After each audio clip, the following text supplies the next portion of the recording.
बघा, या ठिकाणी पाहू शकता तुमच्यासमोर ही अपडेट आहे. वर्तमानपत्रामध्ये आलेली अगदी महत्त्वपूर्ण अपडेट आहे. संपूर्ण महाराष्ट्रातील 2 लाख अंगणवाडी कर्मचाऱ्यांपर्यंत हा व्हिडिओ पोहोचवणं गरजेचं आहे.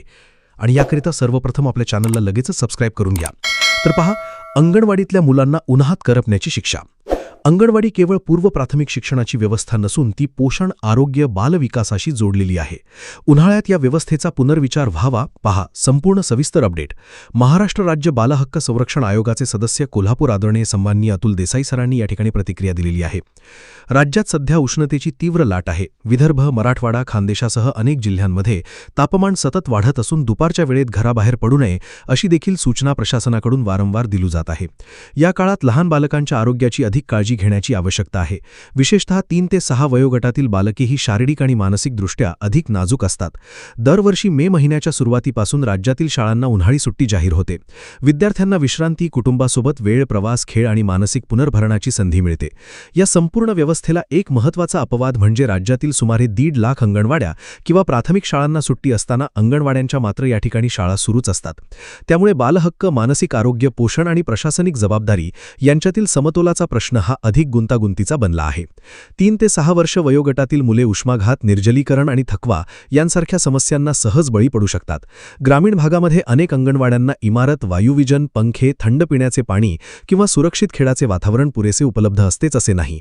आणि अशा परिस्थितीत मुलांना नियमितपणे अंगणवाडीत बोलावणे ही केवळ प्रशासकीय बाब न राहता आरोग्य आणि बालसुरक्षेचा प्रश्न ठरतो. उन्हाळ्याची सुट्टी ही केवळ शिक्षणातून विश्रांती असते, तर ती बालकांच्या भावनिक आणि सामाजिक विकासाचा एक महत्त्वाचा भाग असतो. मोठी भावंडे शाळेला सुट्टी लागल्याने मामाच्या गावी जातात, नातेवाईकांकडे मुक्काम करतात किंवा एकत्र वेळ घालवतात.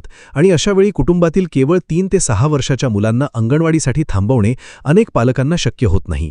परिणामी या काळात अंगणवाड्यांमधील उपस्थितीही मोठ्या प्रमाणात घटते. यामुळेच एक मूलभूत प्रश्न निर्माण होतो, तो म्हणजे बालकांनी त्यांच्या भावंडापासून सुट्टीचा आनंद घेण्याचा अधिकार नाही का? पुन्हा प्रश्नचिन्ह. बालकांचे मानसिक आरोग्य हे केवळ तणावमुक्त वातावरणापुरते मर्यादित नसते, तर त्यात कुटुंबासोबत वेळ, खेळ आणि सामाजिक संवाद, प्रवास आणि आनंदी अनुभव यांचाही या ठिकाणी समावेश असतो. त्यामुळे उन्हाळी विश्रांतीचा प्रश्न हा बालहक्काच्या चौकटीतून देखील पाहणे आवश्यक आहे. सर्वोच्च न्यायालयाच्या निर्देशानुसार वर्षभरात किमान 300 दिवस पूरक पोषण आहार देणे हे बंधनकारक आहे. त्यामुळे अंगणवाड्या पूर्णपणे बंद ठेवणे प्रशासनासाठी सहज शक्य नाही.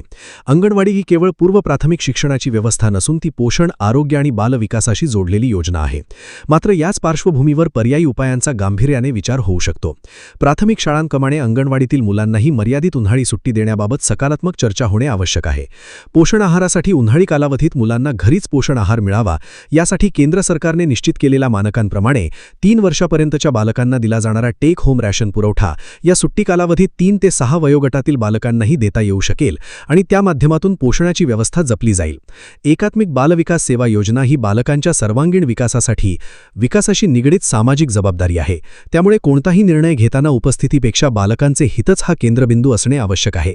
त्यासाठी बालकांना सुरक्षित वातावरण, आरोग्य, विश्रांती, खेळ आणि भावनिक स्थैर्य आणि कुटुंबांसोबत वेळ मिळणे हे देखील त्यांच्या विकासाचे महत्त्वाचे घटक आहेत.